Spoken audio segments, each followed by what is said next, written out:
Hello, everyone. Welcome to the first episode of the CFL Weekly Show for 2026. It's myself, Shane, alongside Cole and Coach Phil. Blake is not able to join us today because he's heading down to Seattle for the Seahawks parade. Congratulations to any CFL fans who's also a Seattle fan, and to the Seahawks for winning a pretty good defensive Super Bowl. Not as exciting as some people would have liked. But free agency started today at 12. We're going to go through some of our big signings, how we feel about it, anything like that. Kind of, get the motor going on the 2026 season. How you guys doing? How's your summer? How's your winter been? We've all kind of taken our breaks. How's everyone feeling? Coach, you want to go first? I'm good, man. Living healthy, doing the damn thing, and getting back in the fold. How about you, Cole? I'm doing good. Actually, Coach. I actually got to see a little bit when I was just actually telling Shane before you hopped on. Kind of got home. I saw you posted a new YouTube video, so I got to check out that a little bit. Just a little bit of a life update from Coach. And not, I've been good, boys. I've been busy, as I was just telling Shane too. With work, as I think all three of us probably are, and then just a little bit of content side. And I'm excited. I know I've been kind of getting back into the swing of things with Brian and the Lions in over there. But it was nice to kind of get back in with you boys and start to get our CFL talk back. Yes, sir. Yeah, I mean, Coach and I, if you hadn't had a chance, Coach and I were live earlier today on Trench Talk, talking about all the offensive and defensive line type stuff.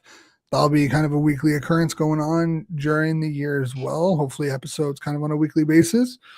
But man, going into free agency, that very quiet day.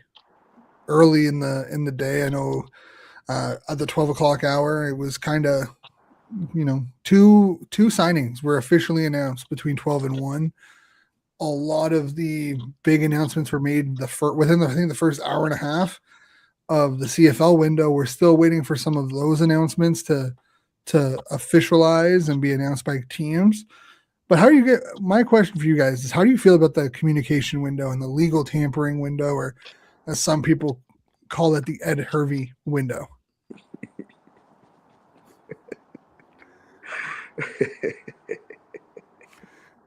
Go ahead, Cole.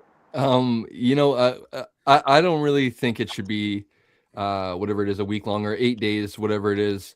It just feels super drawn out for no reason. I feel like, as Shane mentioned about the Ed Harvey tampering window, there's probably already a pre-tampering window to the tampering window being opened, because deals are being signed literally basically as soon as the window opens. So, and to be honest, I know for a fact that deals were being negotiated. I did mention to you guys kind of about some sources I had with Aiden Eberhardt and whatnot, but I just feel like it's just no need to be 8 days long, because then you kind of get to the end of that week. And I feel like CFL fans, I was just telling Shane, like, you don't really see anything in terms of like any news from the CFL's like Instagram or Twitter page or anything like that. Obviously CFL Central and Instagram pages like that do a good job of posting all the agreed to terms and whatnot. But then you get to today and the CFL tries to make it like this big celebration of free agency day, and it's really kind of already happened. Like we already, I feel like, kind of had the celebration of like the opening tampering window. And just if you could make it, say, like from a Friday to Monday type of thing, where you have that 4-day over the weekend period to allow other teams to talk with said free agents, and then at the end of that 4 days, on say the Monday or whatever, their previous team has the opportunity to match, and then kind of you can hit the ground running from there in terms of free agency. But I think it's just a little bit too long, because now it's like Shane said, it was kind of a little bit of a dull today. Yeah, I have to agree with Cole on that. It's just drawn out. It's taking too long. Like, at some point, we just gotta be like, look, it takes away the element of surprise. I'm not expecting some LeBron James, the decision. I'm taking my talents to South Beach type shit. I just want there to be more.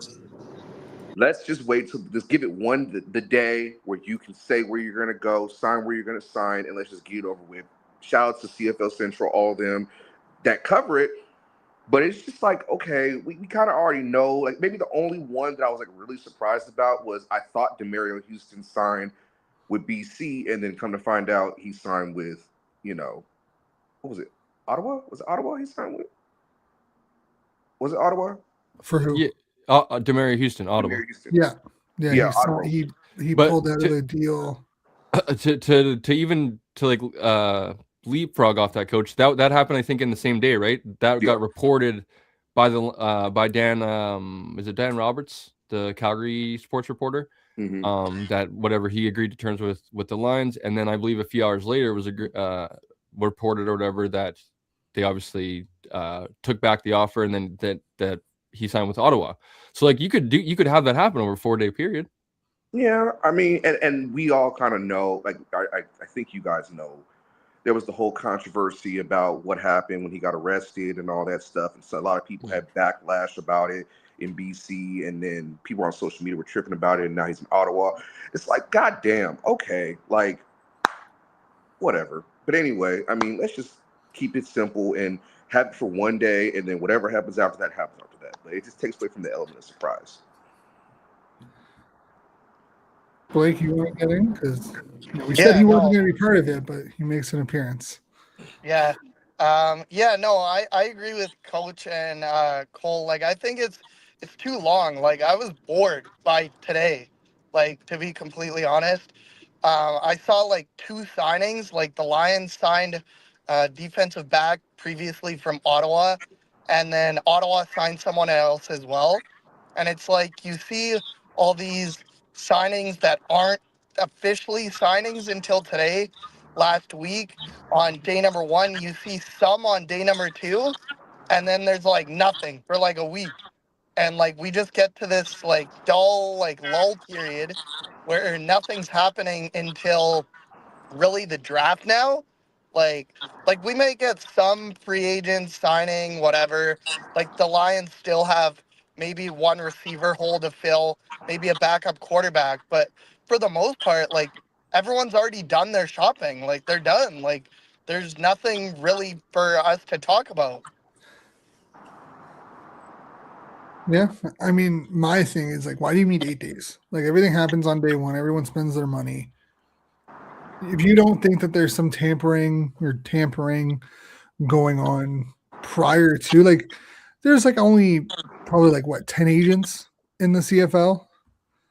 If people aren't talking with other agents being like, hey, we probably aren't going to offer this guy, we're interested in this guy, you represent both of them, we'll be talking about a deal for player A, but realistically it's designed for player B before that tampering window actually opens. Like, I don't know, I feel like the whole tampering window is kind of silly. I think, to be fair, I think the free agency needs to happen in like January. Don't Yeah, know no, why you're it's saying 4 months sorry. or 3 months after the season ends. That's just way too long. Yeah, I'll just Yeah. add on to that. Like you and I saw people like Ed Hervey, for example. Like it's now been dubbed the Ed Hervey tampering window. We saw him talking to prospective free agents at Grey Cup. Like, if you don't think that there's tampering going on there, like you're crazy. Because 7 teams have already started their off season. They know what they're gonna need. So why not start it then? Yeah, and it's just even like as Coach brought up earlier, like with the example with Demary Houston, I believe there was another example last year that during the tampering window somebody was agreed to terms with the team and then ended up backing out of the deal. It's kind of like a one-off situation where the people that use that as like the argument to why it should be this long, it's like, well, yeah, if 9 times out of 10 they're going to agree to terms, like I'm okay losing the one time that it doesn't happen or one time that they don't come to an agreement. So I just feel like as we all agree, just shorten the period up, and it could be a great opportunity for them to just continue to build off free agency instead of having that little bit of a lull. Yeah, because I think this year it was 2. You had Demary Houston signing in BC and then going to Ottawa. And then you had James Letcher going from Ottawa to Saskatchewan after Dave Naylor came out, said that he signed an agreement with Ottawa. A couple hours later, he said, "Oh, the offer he's declined the offer and has now signed with Saskatchewan." Then he was released. That's also, I think, one thing that bothers me, and I mean it bothers me because it kind of dwells the like excitement of free agency. Like the Winton McManuses, the Darnell Sankeys, the guys who are being released early and then signing prior to free agency. And I get it. From a player perspective, it's great. And I understand that. But from a fan perspective, it kind of hurts the day, right? Like imagine if the NHL had that or the NBA where you're like, oh, we're going to release you 2-3 days before the free agency so you can sign with whoever. I don't know. I feel like that's a bigger thing than, or it impacts free agency a little bit more than the tampering window, given everything overall. Yeah, Cole, I hope you'll let me go again here and speak as a Lions fan. Like I know you've already done a show, and I know it was mostly around Nathan, like with Lions Den since the tampering window opened. But there was a lot of Lions fans that were upset that the Lions didn't really do anything during the tampering window, other than a few players. But it was because they didn't need to. Like they already signed Sankey before the tampering window. They already re-signed Butler. Like they restructured Rourke's contract. Like they didn't really need to do anything during the tampering window. So I definitely get your point, Shane, and I get where you're coming from. Like, why are these players? Like, I get it again from a player's perspective. They want to know like sooner rather than later where are they going. But why are they allowed to sign before even the tampering window? Yeah, Casey Sales is another one, obviously, too, for the Lions, right? That got released Yeah. from Hamilton. Huge addition.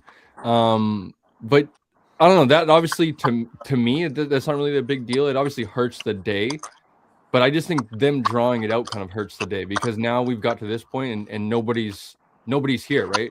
As Shane's been doing with like the graphics and stuff like that, like people have already agreed to terms. And I know you can make the graphics agreed to terms and it's not who's available and whatnot. It's just like it's kind of like I woke up today and I wasn't as excited as I was on the agreed to terms day or the tampering window day because I knew like that's the day everyone's that's going to sign is going to most likely 90% agree to go there.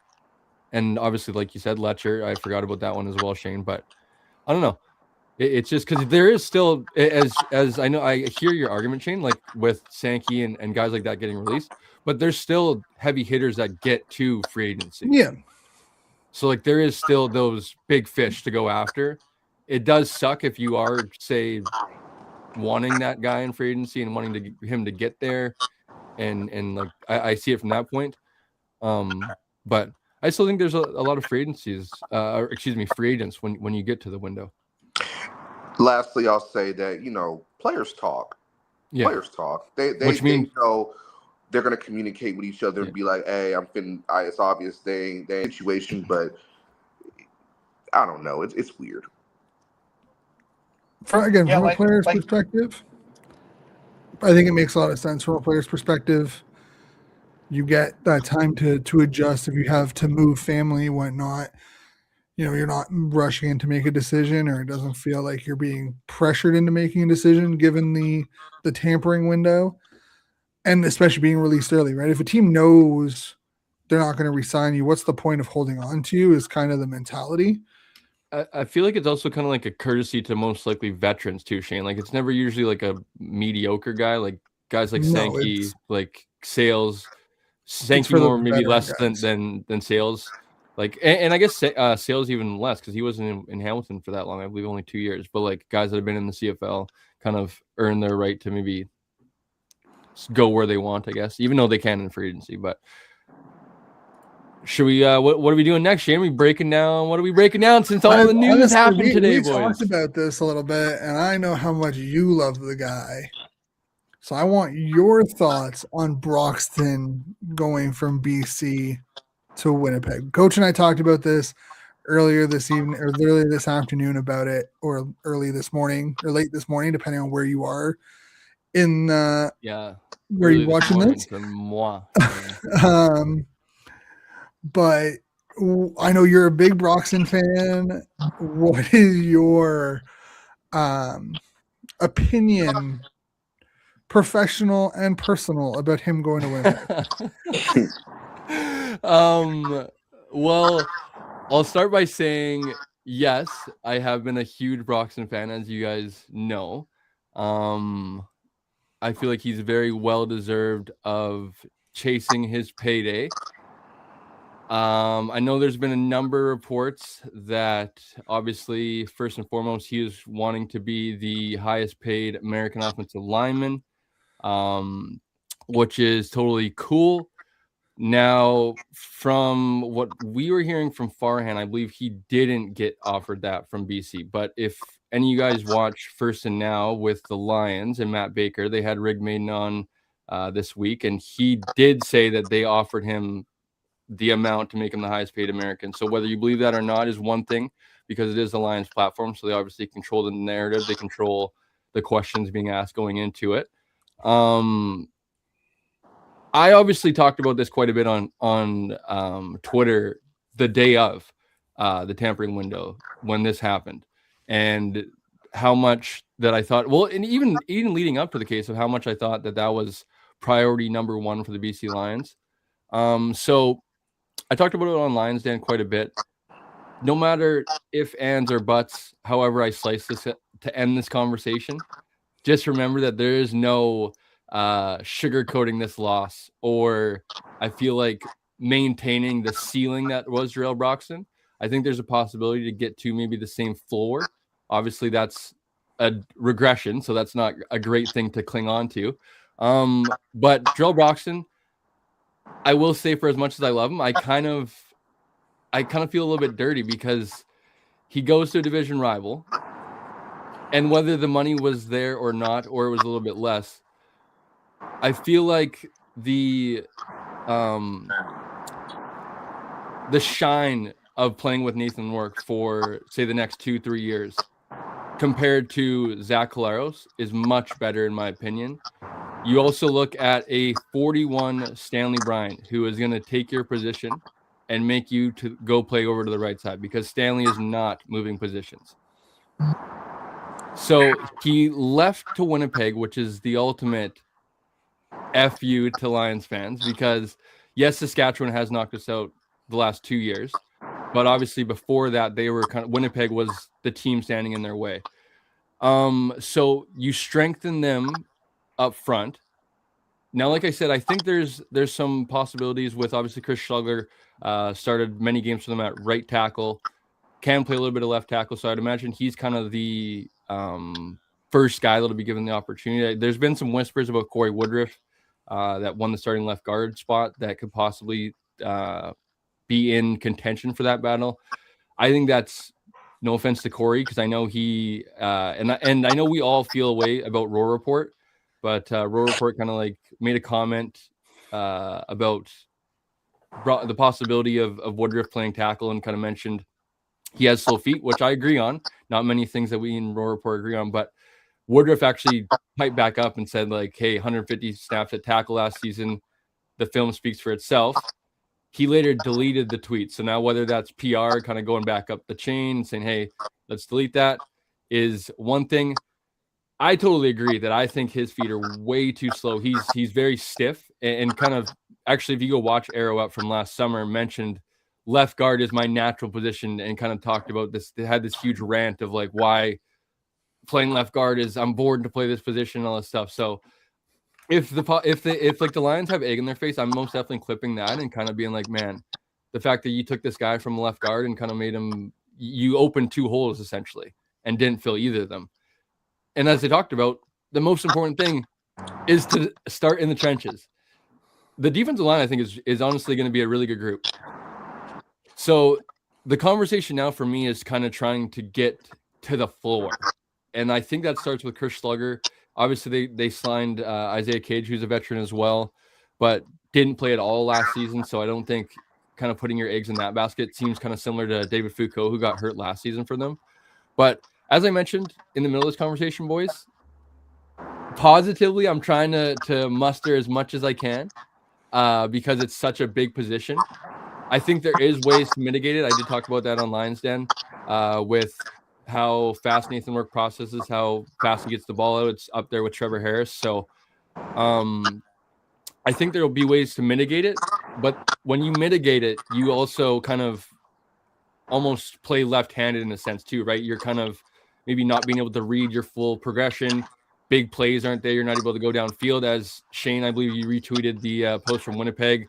I believe he was number 1 in pass pro rating last season in the CFL. Was also number 1 in pressure rate. I believe at like 2.4 pressure rate all last season. At like 15 or 16 pressures or something like that given up. So that's a tremendous loss right there in itself. So going downfield, say if you do mitigate it by maybe keeping a guy in protection and you only have 4 guys downfield, that's 4 guys dropping into coverage, 8 guys down in the secondary, right? Where it's like you're playing left-handed trying to help that left tackle. So I am trying to stay positive as much as I can, but I will be honest, boys, this is going to be most definitely biggest spotlight going into the season, because if the Lions fail this year, it's going to be 100% because the line regressed and they're not going to be able to protect him. Everybody's back. James Butler's back. 4 of the starting 5 receivers are back. Would I have liked Aiden Berryhill, combining their name? Would I have liked Aiden Eberhardt back instead of Stanley Berryhill? Most definitely, because Aiden was much more consistent. 4 of the 5 starting offensive linemen are back. So 10 of the 12 starters are back on offense. The defense is going to look a little bit different. You signed Darnell Sankey and Casey Sales, upgrade at both spots, and cutting Dwayne Hendricks, who played defensive tackle, started defensive tackle, and then Sankey in for Awe, which I liked Awe. I honestly hope Awe finds a spot somewhere in the CFL. I don't know the chances of that, because it doesn't look too great, but obviously, as we all know, boys, injuries happen in training camp and whatnot, and hopefully he'll be able to pick up somewhere. But he, I believe he was up there. He was top 3 or led the CFL in tackles last season. So I hope he finds somewhere. But I think the Lions basically are running it back, other than Jarrell Broxton. So for me, trying to stay positive, but all spotlights on the left tackle going into next year for sure.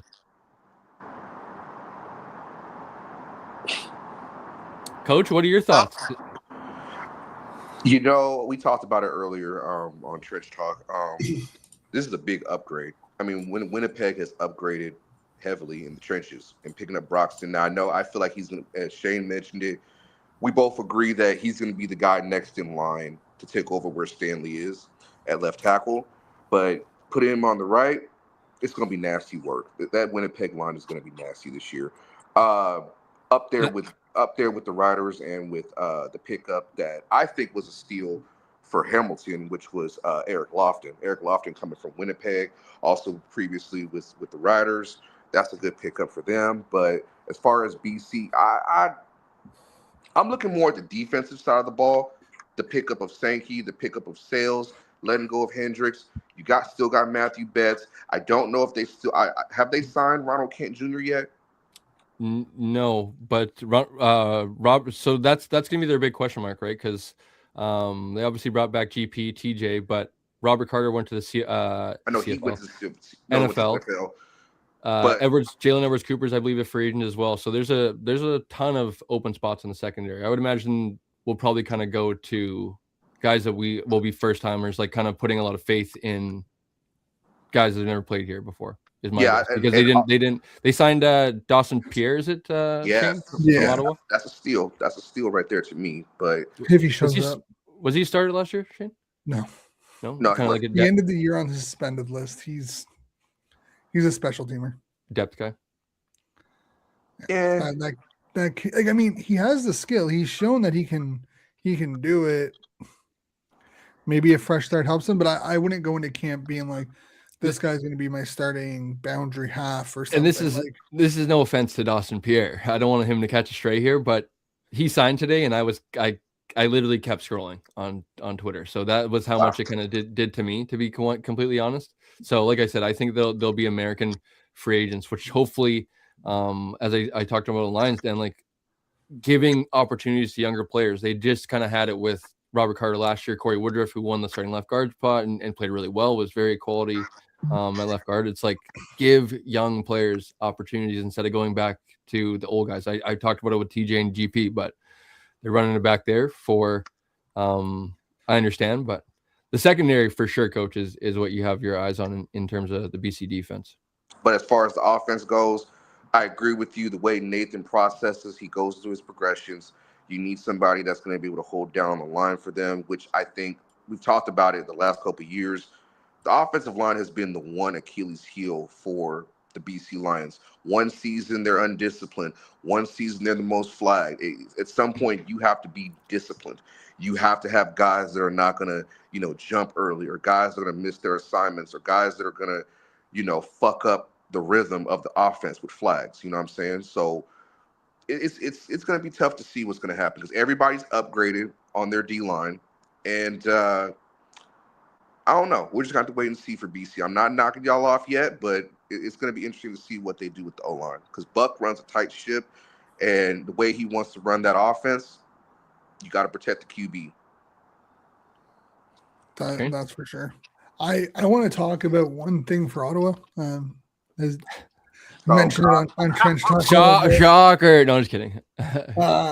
You waited long enough, Shane. Hold on, you we ain't got a show since Grey Cup, and he's waited long enough.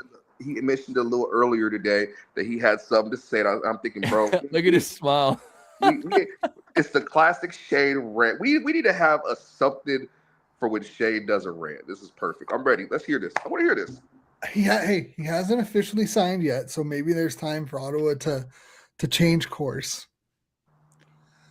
But the Jake Maier agreement that was announced, leave Cuz alone, man. Makes no sense. Like, I mean, it does, but I hate it. We know. We can tell. I absolutely have hate huge hot take. I might break my hot take going into the season. Jake Maier's starting quarterback for the Ottawa Red Blacks to end the season. Yes.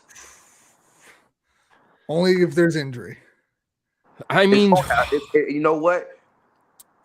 Yes, I hear you, Shane. But at this point, there's no like that doesn't mean anything to me for Drew Brown because he's been injured so much. So it's either it's not up or shut up time for Drew Brown is basically what I'm saying because like they gave him the keys. I was super high on Ottawa last year, had them second in the East. They end up absolutely shitting down their leg, and mostly because they couldn't have a competent quarterback in there. Like if they have a competent quarterback in there, their offense was pretty efficient. But remember defense, I know their defense at times a little bit tough, but like if they have just a quarterback that like is consistent in there, can stay healthy. I know Drew Brown at times looks great too. So it's tough to be like, man, it's not up or shut up time, but it's like, dude, you got to stay healthy at some point. Because remember, to be fair, it was his first season. He was relatively healthy. The second year, not so much. He admitted he probably rushed back a little earlier than he should have with his ankle injury. But man, like you look at Jake Maier, he has more sub 200 passing games than he has plus 300. Like he fits Dinwiddie's system. Like I look at Maier as like he could be Arbuckle 2.0, where like you don't think he's good enough to win a game, but he fits the system really well. And he's going to make this system, like the system's going to work for him. Like I will say he fits Dinwiddie's system better than Crum does. Yeah. And I think in that regard, it makes sense to bring Maier because he fits the system. He's basically Arbuckle light. Like he's the team version of Arbuckle right now. I'm hoping so bad that Jake Maier at some point is the starting quarterback so that Shane has to root for him. He's forced to root for him. Jake Maier, Nick Arbuckle went from the next best quarterback, like this next great young quarterback, to bouncing around the league within 2 years, to then finally rediscovering his game due to injury. Jake Maier went from the next thing for Calgary. Mm-hmm. They traded Bo Levi for him. And has gone from being the starting quarterback in Calgary to the backup into Saskatchewan and now the backup in Ottawa. Okay, can I throw my TD in this real quick? Go for it. Okay, I'm not saying he's like this, but I'm saying the situation is very similar. We see what Sam Darnold went through with the Seahawks. We saw him with the Jets, Panthers, Minnesota. Now, he put 14 wins with Minnesota. Shut up. Jake Maier. I have confidence in Jake. We all know that. But I agree with you. Dinwiddie's system, the pace of it, the way they make things happen, I think he could be successful in it because you're not asking him to gun it downfield like in a Dickinson offense where you were blessed with Bo Levi Mitchell for years and didn't really change it up. You can't expect Jake to just be a gunslinger all the way downfield. No, he's more methodical. He can go horizontal. Sometimes he can go vertical, depending on where the ball plays, where we are down distance. It depends on the situation. But you're not dependent on him to go win the game just off his arm at the end of the drive. You feel what I'm saying? Like when it comes to like Drew Brown, we know he's going to get hurt at some point. I don't wish that on nobody, but it's happened.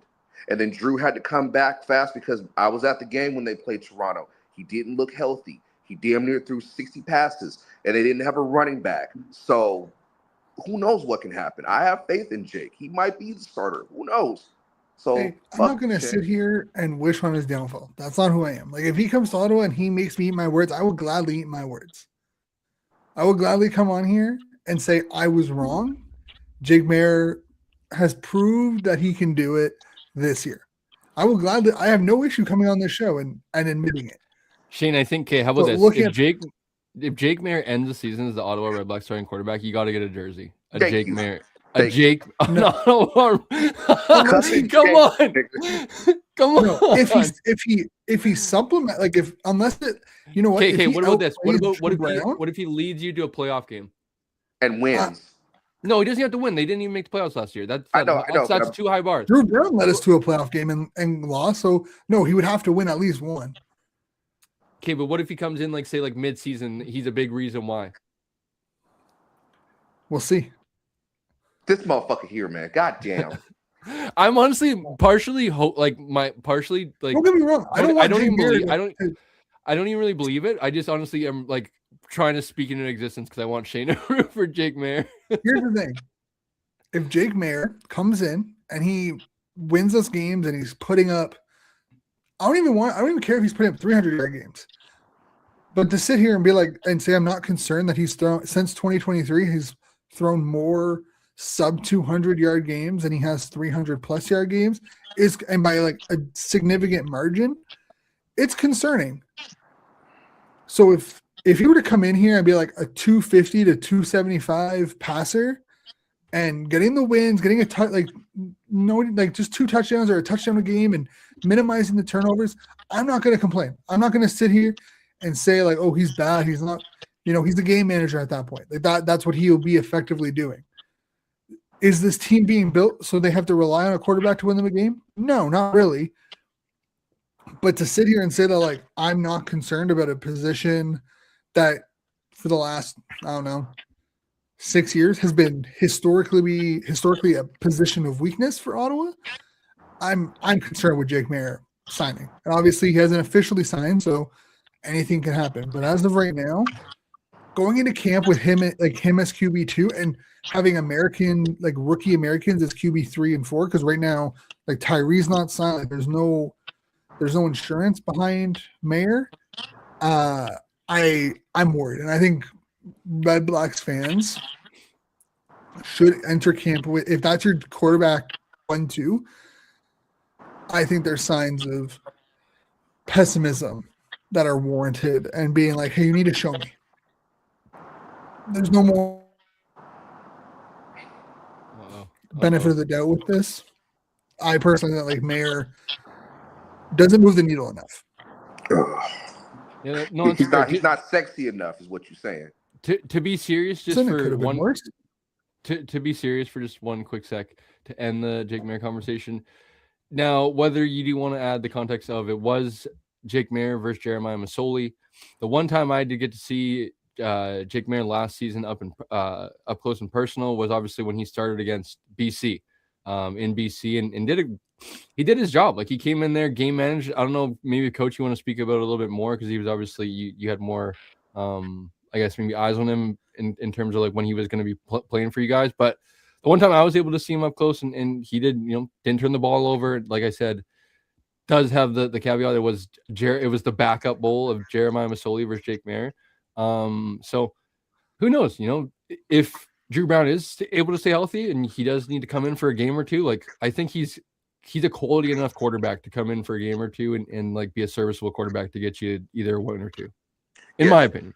Jake is the safe bet because we got to stop. We have to, as people who talk about the game, we have to stop putting these unreal. And I'm not just saying this because it's Jake, because y'all know I fuck with Jake. We got to stop putting these unrealistic expectations because we see a Kolaros, a Rourke, an Adams, a Bo Levi Mitchell do these crazy ass things. Not every quarterback is meant to be that.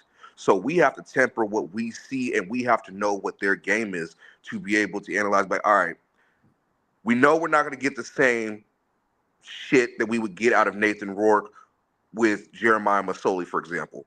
But we can win a game. We can win 1 or 2 games. We might drop this one depending on who we're playing, and we can be 2-1. With Jake, hell, if it's the middle of the season, you might be able to run off with 2 or 3 games in a row. You might drop one off, but it all comes down to adjusting your expectations, your temperament, and how you call the game. How does Dinwiddie call a game between Drew Brown and Jake Mayer? That's the difference. All right. What do you have next, Shane?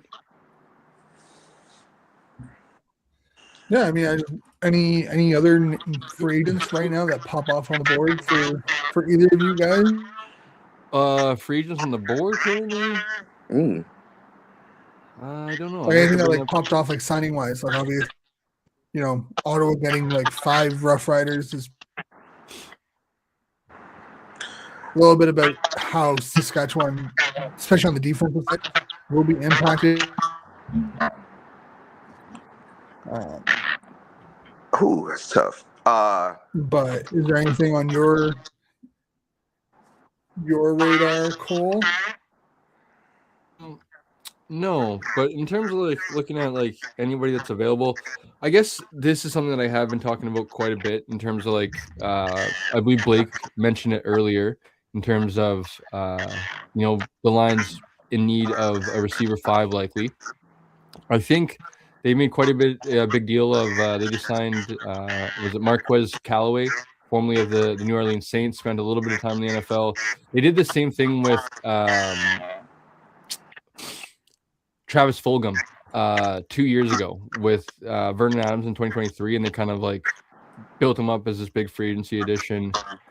Wanted him to be that guy. He really flopped. I think that's just kind of the same thing.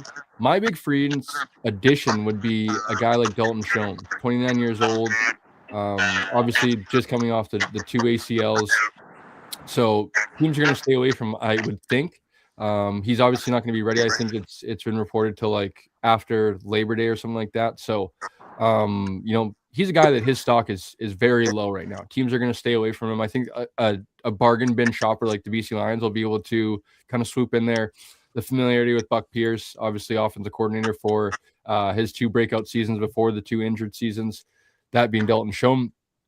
So I think the Lions should be players because say Marquez Callaway doesn't work out as your receiver 5, you already have the starting 4 in place. There's no replacing Hatcher, McInnes, Katoy, Berryhill. You take a swing on Callaway. If he's not able to be that guy, you kind of cast the safety net of a guy like Dalton Schoen, who, maybe could be this hidden gem where you sign him to a 1-year deal. Hey, Dalton will bring you in, make you be at your best, and you can go back to free agency next year and try to look for a bigger deal after we kind of let you display yourself in an offense with Nathan Rourke, Buck Pierce, your old offensive coordinator. But the scary thing is that taking that swing and kind of waiting for somebody so late, there's a reason why he's on the market so late. 2 ACL tears, back-to-back seasons. It's like, man, even at 29 years old, it's like, dude, that's a tough pill to kind of swallow to really want to bring you back to have any really high, I guess, like give you any like big opportunity in the offense outside of like just being a kind of like a break glass in case of emergency type of guy. But in terms of like basically free agents, that was kind of like really all that came to my mind. The Lions aren't going to go after any of like the available Canadian, like the national ones. So I haven't really been paying attention to any of those guys. I know, was it Dejan Brissett signed in Calgary today?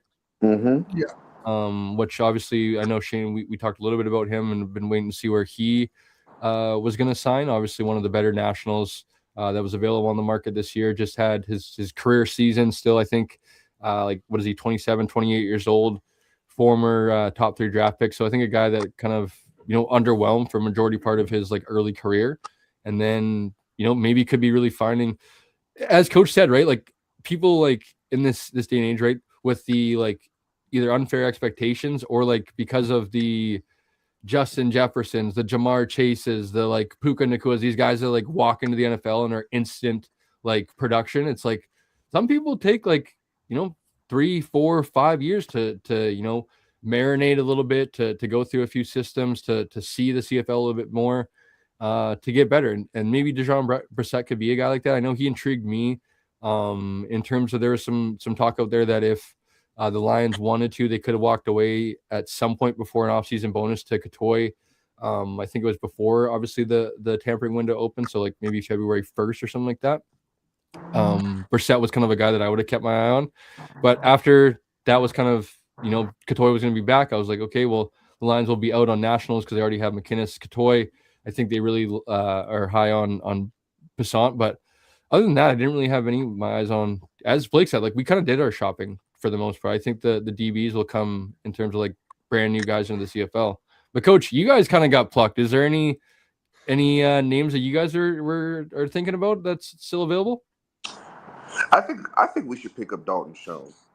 Yeah. Down the line. I think down the line, because we lost Robustelli, we lost a couple guys that was our receiver depth is a little hurt. I think defensively we lost CJ, we lost AJ, who came into his own. We also lost our D-line coach, Coach Philip Daniel, which we got Micah in the process and made him D-line coach, but the knowledge that coach has is unquestionably what made that D-line way better than what it was the year prior. I think we go get Dalton. I think we do need to get another backup. We got Tommy Stevens, but that's just short situations. There was that whole thing with Farhan about I don't know what we were talking about it. Whatever got up his behind that day about the short yardage QBs and all that stuff, but that's neither here nor there. But no, we might need to get another quarterback since Jake is going to probably be going to Ottawa, and we're all right.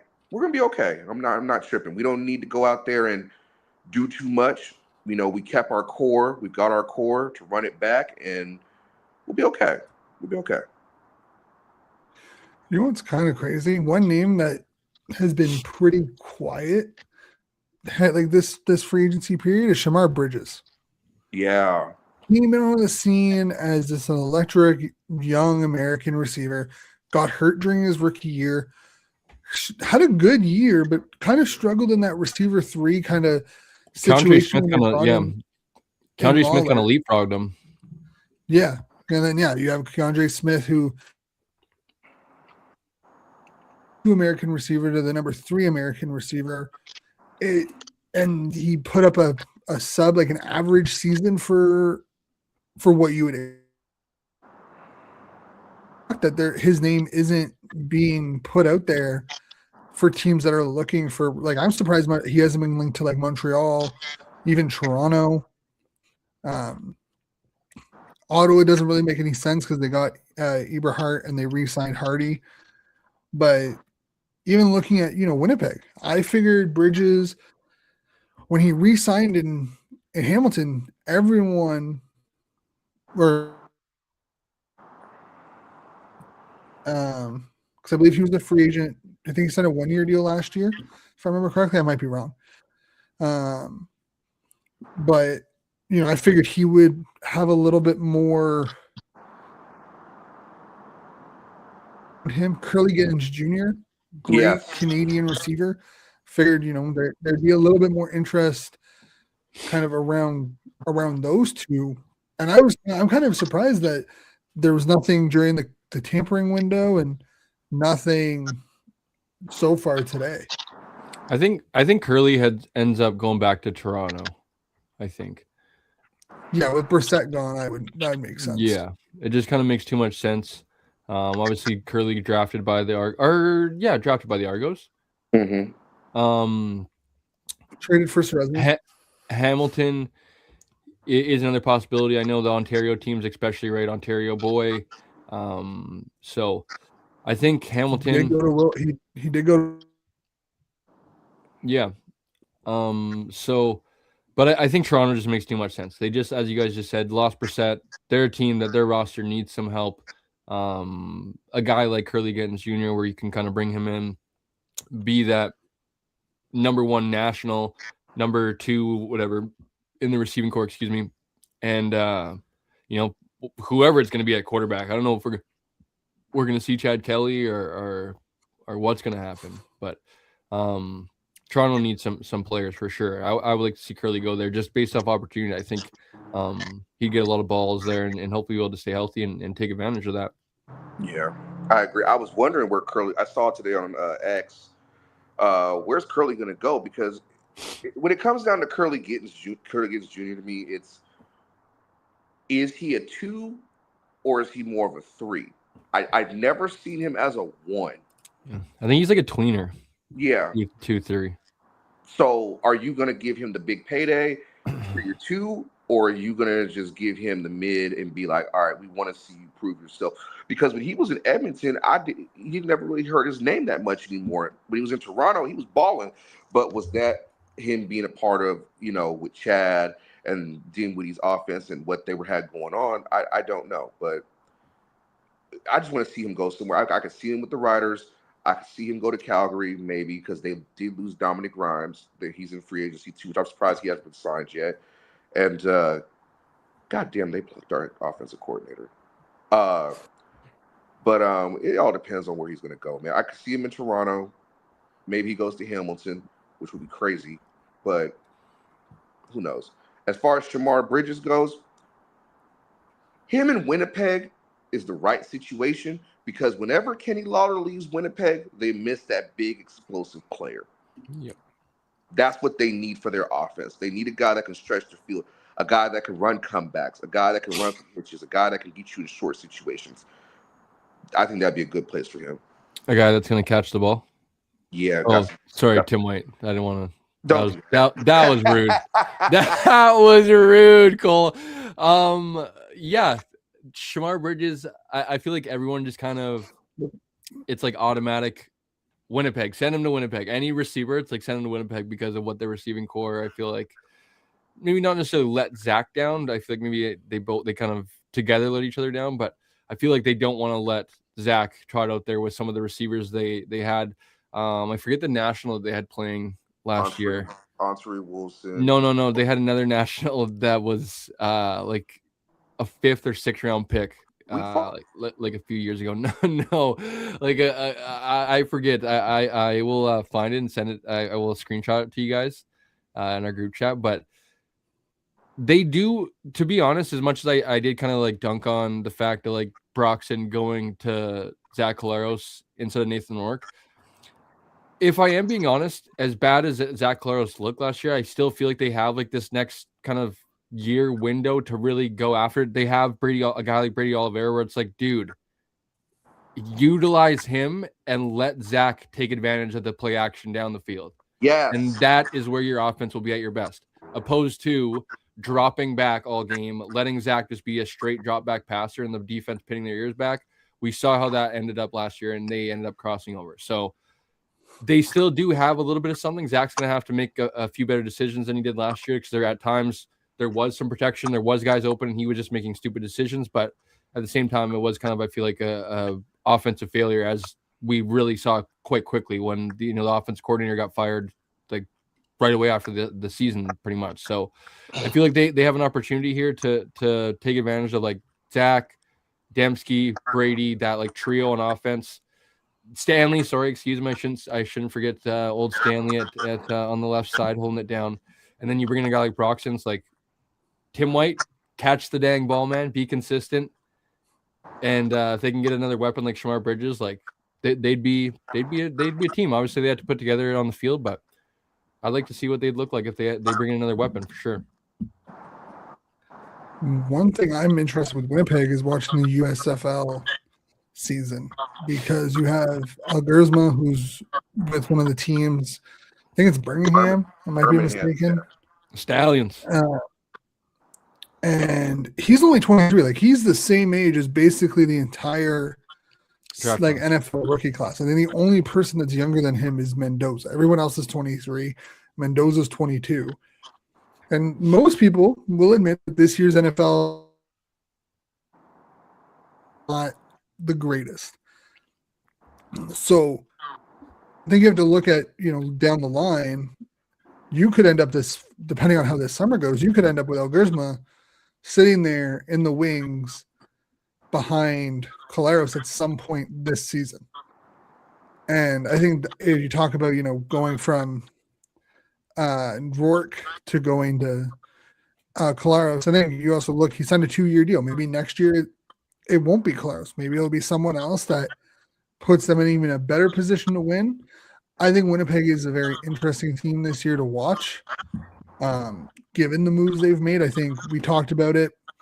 Jake Srezna going over there is massive based off of having two dominant D linemen there. Could allow Will some one-on-one opportunities that he might not have gotten previously. But I think Winnipeg, even with the addition of Tim White and whatnot, that offense looks dirty. One thing I don't like about Curley going to Toronto is he won't be the number one Canadian receiver. Because Mattel kind of solidified himself as that number one Canadian option. So unless you're going to run 2 receiver set like Dinwiddie does, which is why I guess I don't necessarily see Mytel as like number one, Shane, because like he had 100 receptions. I think he was tied for the league in receptions and had like 800 yards or something like that. Like he was a big like kind of gadget. Deebo Samuel, essentially. Like he's the CFL's Deebo Samuel. Like putting him out wide, I don't know if he's really winning many one-on-one opportunities. Where like Curly, you can go line him up out wide. And like they're in man coverage, Curly's gonna go win. Where Mytel, like they can almost be like a tandem 1A, 1B type thing, I feel like, where like you don't have to like kind of like all of Mytel's opportunities aren't gonna take away from Curly's opportunities. So I feel like that'd be a nasty combo. I do agree with you though, just based off, I guess, Mytel's what is he, 3rd year next year? Yeah. So where he's going is his trajectory is hopefully pointing upwards, you would think. And a guy like Curly's a veteran now, which is crazy to think. I know, right? Yeah. Kind of. I mean, there's a lot of guys who are considered veterans now, right? Feels like, 2 years ago we were like, oh man, these guys are up and coming, and now they've established themselves in the league. They're the vets that you're kind of like, oh man, this guy is still producing. Yeah. But it is cool. It is weird though, because it's like, wow, time's like ripping by. Remember watching him and with Laurier and with Laurier, yeah. Now he's going on to has his 3rd different team, or potentially his 2nd team if he goes back to Toronto. I mean, I know there was reports that he didn't want to leave Toronto. Yeah. When he was traded to Edmonton for Srezna, he didn't really want to leave Toronto at that time. You had Mattel, you had Brissett, and you had Gurley. It's kind of the odd man out at that point. Mm-hmm. So I'm curious, boys, as we maybe tried it for like hour and a half, I'm guessing, who's you guys' winner of free agency or the tampering window? Shane, you can say Ottawa. Yeah, you can say Ottawa. Shane. Okay. Purely based off of volume, and they didn't just spend dumbly. Like they actually addressed needs. Like they went after, D-line, linebacker, receiver, corner. Like they went after positions of need. They didn't just throw money at the best available player. But they were also probably, if you ask most people, they probably were a top end of the free agency winners last year. And look how that turned out. Yeah. Outside of Ottawa, though, I do think Winnipeg has done a very good job, as well as Edmonton. Obviously, Edmonton, same situation as Ottawa. Still some signings to be officially announced. But I think those are my top 3 teams as guys who have address specific needs over the last week and a half. Coach, you want me to go or are you going to go? You go. Yeah, I think that's Shane. Well, first of all, I do agree with you. I think Ottawa. Remind me, Shane. You said they filled needs at defensive line. Who they signed along the defensive line? They took Baldonado out of Saskatchewan. Oh, okay. Yeah, global. And they also signed Dylan Wynn. Okay. That's like a depth option behind. Yeah. Good Wakefield. bodies in yeah, I like that. So Coach mentioned earlier about Drew Brown not being healthy, throwing the ball 60 times. I really like the addition of Greg Bell as well, coming over from Hamilton. Yes. Yep. Now, Shane was a big, I think maybe frustrated, I shouldn't say big hater because that's the wrong way to phrase it, but I know frustrated with like the way the ratio works and what like Daniel Adeboye taking carries away and starts away from standback last year. I'm a big Adeboye fan. So I think like going into the season, like as kind of like that, not maybe open competition, but like if Adeboye wins the competition, like that could be a huge national spot for you guys for him to start at. If he doesn't, having a guy like Greg Bell, who's kind of a proven guy now throughout a full season to kind of like fall back on, I feel like is a huge opportunity. And then like Adeboye is a big special teams guy too as well. So like, he's going to likely get a jersey on game day. Like he's going to be dressed. So a good national spot. And then obviously Shane, I kind of, we were back and forth in the group chat about a guy like Aiden Eberhardt who like isn't going to really blow any fans away. Like they're not going to be like big, like, oh, like Aiden Eberhardt's a superstar, but that guy's going to be like a 10, 12-year pro because of how consistent he is. He was, I think like 4th on the team in yards or something like that, and like 7th in targets or something like that. Like James Butler had more targets than him last season. When it's like when he gets the ball, he's very efficient. He gets it done. I'm curious to see like kind of where he's going to slot in that Ottawa Red Blacks offense. I'm hopeful that like he's going to be able to get a chemistry with Drew Brown and be able to hit the ground running, opposed to kind of being like figuring it out on the go, because I feel like he might struggle that way and fans might want more from him. And then obviously you look at you basically upgraded the entire linebacking core, right? With obviously a guy like CJ Revis, who's likely going to play Sam, who's walks into there basically a CFL perennial all-star, all-pro, whatever they want to call it. All CFL. All CFL, and hopefully he'll be third year. Yeah. So you can't really get much better at that position. You look at a guy like AJ Allen, who's going to play Will. His arrow is extremely high right now, where it's like, where can his ceiling be, right? We kind of understand maybe now where his floor is. He's a guy that is a 4-phase great special teamer, but he actually talked about not playing as much special teams last year because of how much responsibility he had on defense.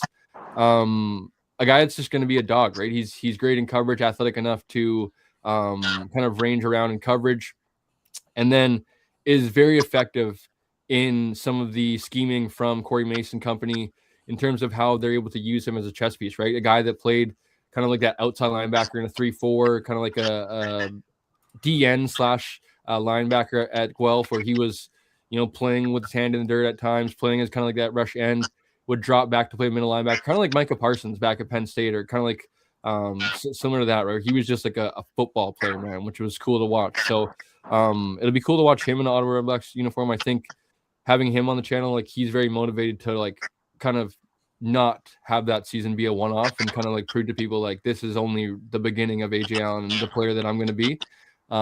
So great signing there.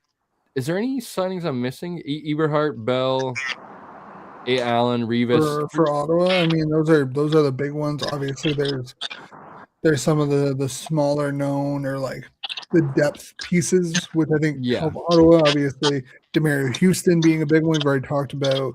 And then Scott Utter, the DB coming over from Montreal. He's just he's a special teams depth guy. I talked about it a lot last year where like safety is generally a Canadian spot on defense. You're usually not running an American there. We lost all 3 of our Canadian safeties within like 2 weeks. There was actually one game where we lost both of them on back-to-back plays. I think it was against BC. It was near the end of the year. Like, Pickett ended up playing safety for part of the game because they had no choice. Gotta drink some milk in Ottawa. God damn. Jeez. There was some issues that have been addressed with the training staff, or lack thereof of training staff for last year. Hey, buddy, at least you didn't finish last on the report cards, pal. Okay. I was honestly, those report cards, shocking. Yeah, we don't need to get started, Shane. I already had I honestly thought I was going to do worse. That was so 2025, bro. Don't even So before Shane fell in love with talking about Ottawa, I You asked me questions. I know. Hey, I will throw in that as Shane said about Winnipeg and Edmonton. Edmonton more so because, as you guys know, I kind of turned into a little bit more of an Edmonton hater because of how much faith I had in them in previous years, and they've absolutely made me look like an idiot, picking them second, picking them third to finish in the West, and they finish last as always, and they end up making themselves look like idiots. So now I'm honestly completely out on Edmonton. So all the moves and the Harvey tampering window on Tuesday morning last week or whatever kind of really did nothing for me, to be honest, because they did this last year with all the additions on defense and Royce Mechie and Jake Serezna and Jared Brinkman and the championship Argos defense that they're bringing over, and they sucked. So they don't have Trey Ford anymore. Alex Mack, like, kind of more of a one-hit wonder than anything. Like, he came back, didn't really look like himself last year. Was he hurt? I know that people talked about that in Montreal, and he kind of just unfortunately got phased out of the offense a little bit in terms of, like, he was the number one back then and kind of came back as kind of like that 2-3 guy. So opportunities just aren't there as much. So he'll have the opportunity to go back with his former quarterback and prove like guys like me that wrong. But like, we've seen this. I did like them paying Coulter Wold-Manzi. I'm obviously a big national guy, so seeing a guy from Guelph get paid, a guy that's similar to, I don't know if you guys know, but like Logan Furland, a guy that's like a carpenter in the offseason, of just a absolute lunch pail work ethic type of guy that's like, man, it's the offseason. Like, I'm going back to work. They put the tool belt back on. It's like, dude, what the heck? If any of you guys follow Coulter Wood-Manzi on his personal Instagram account, he has his carpenter Instagram account. And it's like, dude, you're an absolute savage. He's pancaking dudes in the summer and then goes and boards houses in the fucking winter. It's like, dude, that's who I want protecting my goddamn quarterback. Those are the prairie boys. But actually, I guess Wood-Manzi's an Ontario guy, but that was probably the only signing for me that was that could be a nice piece for them if they're able to, like we saw with their running game last year, right? Kind of really hit the ground running with Rankin and really taking over the CFL. So Winnipeg, I think they really did a good job of addressing the trenches with Serezna and Broxton, but Serezna got to stay healthy too, similar to a few guys we've talked about. Like, he was banged up last year, didn't really able to stay on the field as much. And I think kind of Edmonton maybe takes a little bit out of you. I know he really enjoys that community and wanted to go back there, but a fresh start going to Winnipeg, and I feel like they're going to sell like this last Zach Claros run. So, and Jonathan Moxey as well for Winnipeg. I don't think we mentioned that. That's a pretty good signing for them as well, where he'll be an instant contributor for them in the secondary. I will say one thing I want to mention is that the amount of there was a lot of re-signings that were just 1-year deals, but there's a lot of 2-year deals coming out of this free agency period. Like, Serezna's a 2-year deal, Broxton's a 2-year deal, Greg Bell's a 2-year deal. I believe reportedly AJ Allen's supposed to be a 2-year deal. Eberhardt's a 2-year deal. There's a lot of 2-year deals coming out of this free agency period, which I find very interesting. I was expecting more 1-year deals given the contract situation with like the TV contracts, and then how that impacts a potential early opt-out for the CFLPA for the CBA.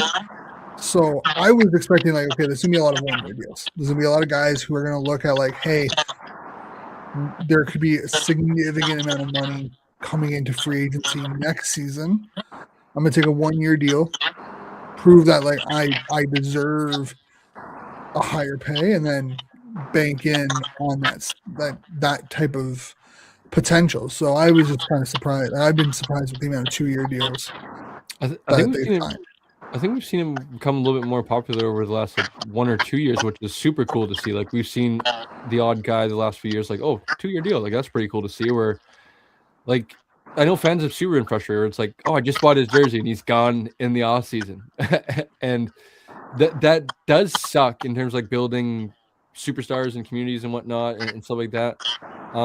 But I think also Shane probably like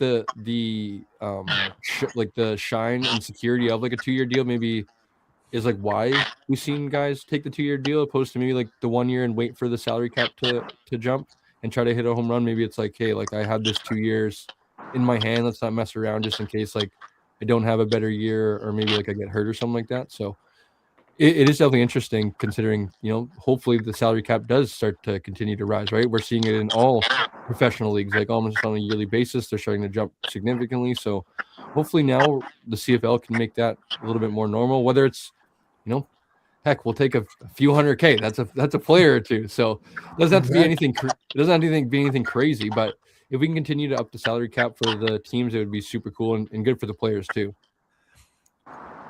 Coach, you got anything to say real quick? Yeah, I'd say my top 3 teams that have made a big splash, I would say 3 would be Hamilton. Shocking, very surprising of me, but I like what the additions that they made. They picked up Wayne McManus. They made they got Eric Lofton. I would say losing Greg Bell, and I don't really know what their running back situation is right now, but they'll figure it out at some point in time. Johnny Augustine. Oh, wow. At 2, I would say Winnipeg. Just everything we've talked about ad nauseum, what they've done. And then Ottawa. Ottawa is number 1. That's just my 3 right there. Yeah, coach says F Edmonton. What do you guys think about that? That's what I'm talking about. I didn't say you said that. I didn't say that. Hey, yes, coach. You didn't even have him in your top 3, coach. I had him at 3 at least. Man, coach said F Edmonton. One thing that I'm just kidding, Edmonton. There's nice people in Edmonton. Yeah, one person we haven't talked about, and I kind of feel crazy we didn't talk about this on Trench Talk because there was so much other things to talk about. Toronto signing Dakota Sheepley. Oh yeah, that is massive. Dude is you look at their offensive line and their right side, because I'm assuming your right side is going to be Sheepley and Hunter. That's massive. Yeah, wherever they put him, it's huge. I know some people were talking about. I believe it was Ben Grant mentioned that he might play center as well. They thought he could play center as well. You play him anywhere. Yes, I was just going to say that. Yeah, wherever you put him, almost all 5 positions. I know NFL guy. Oh my God, he got cut. So how really good is he?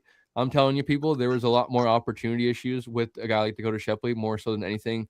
Guy that went to obviously a U Sports school, never went to a major Division I school, went to the University of British Columbia. Remember him, never able to watch him live, but remember watching him on like Canada West TV and stuff like that with the Birds when Michael O'Connor, Marcus Davis, and all those guys were there. And then kind of watched him in his career with, I believe, the Niners official first, then the Rams, I think, or something like that. And then I think there was a 3rd team in there. He ended up in Dallas for a little bit. I think he was also in Arizona for a year or some part of the year. Where he just kind of waited for his opportunity, and people could say, yeah, well, he's had that at training camp, preseason games. Yeah, I'm sure he's had, and unfortunately, that's been with 3rd and 2nd string teams. And when he started, because I know that for a period of time he got some starts with the Niners at center, I believe. He's been very He's been a I shouldn't say high quality, but a very quality starting player in the NFL. So I think he's going to come into the CFL. He actually played in the CFL. Was it before COVID, Shane, with the Riders? Yeah. He played in 2019 with the Riders, and then has basically been in the CFL. In that season, in that season earned his NFL opportunity. So NFL coaches were impressed enough for to sign a U Sports guy. As I said, this is before the Theo Benevitts, Gio Manus of the world that came around and kind of got that opportunity straight out of U Sports. So I really that's probably one that I was taking some shots at Toronto a little bit earlier. That's one that's definitely going to help them up front. And as we saw when they won the Grey Cup, right? What was the backbone of that team, right? That was the defensive line and the offensive line. They were able to protect a guy like Nick Arbuckle, run the ball, and then get after the passer and stop the run. So a guy like Shipley could maybe, could make them a little bit better next year. Well, who knows? We'll see. Yeah, and I mean also someone we didn't mention with NFL experience coming up to the state, coming up to the CFL, Carter O'Connell spent parts of 4 seasons Regina in the Ram. NFL with the Colts and the Cardinals. He was Regina injured. Ram or Saskatchewan Husky? Regina Ram. He's a Golden Bear. Oh, Golden Bear. U of A. Yeah. He was hurt during 2024. Signed near like right before Labor Day or right after Labor Day with the Elks. This guy has had his time. He's going to be a massive addition on that offensive line for Edmonton. So what was his draft year, Shane? Like CFL draft year? 2020. He was picked third overall or third round, 22nd overall. Yeah. He went out of school. Like he was kind of like the Manus and whatnot. Yeah. Right? I remember when I was he first came out of school with NFL offers. Back into the CFL, because that would have been that COVID year when we drafted Nathan in 2019. Like kind of just basic Google, like the CFL prospects, and he was like a guy that was really highly talked about in terms of like being a like one of the next CFL kind of guys. Yeah. And I don't think he played in the CFL, correction. He just has spent all his time in the NFL. So a guy that people have been waiting a long time to see in the CFL, and I think he'll be alongside Coulter Winmansey. They're gonna be nice. I know they lost they lost their longtime guard. I thought I saw, or maybe I was mistaken from Edmonton. But either way, they're gonna be really good up front, which is gonna be a huge help to their team. I think it's just the other players around them need to make plays. I mean, hey, they don't have Trey Ford, and unfortunately, anyone's better than Trey Ford right now. Wow. On that note, hey, Cody Fajardo showed that, man. Hey, you know what though? If there's any place for Trey Ford to land, him going back home and going to Hamilton is probably the best place for him. Yep. Wow. I talk a lot of trash about Milanovic as a head coach. Dude does wonders with quarterbacks, though. He does. He does. He has a damn good track record with quarterbacks. If there's anyone who can maximize Ford, it's him. If he can't do it, I don't think anyone can. If he can't do it, no one can. I also find it really funny how there was apparently a trade on the table like 2 years ago or last offseason that would have flopped Powell and Ford, and we just had to wait a couple of years and they just swap places. But kind of crazy.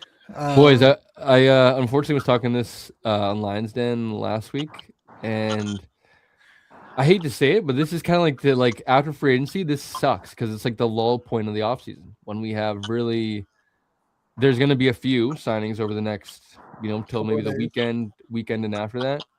But we're really going to have not much, which is a huge bummer, especially because, to be a little bit off topic, the Vancouver Canucks are a horrible franchise, and I have nothing to watch.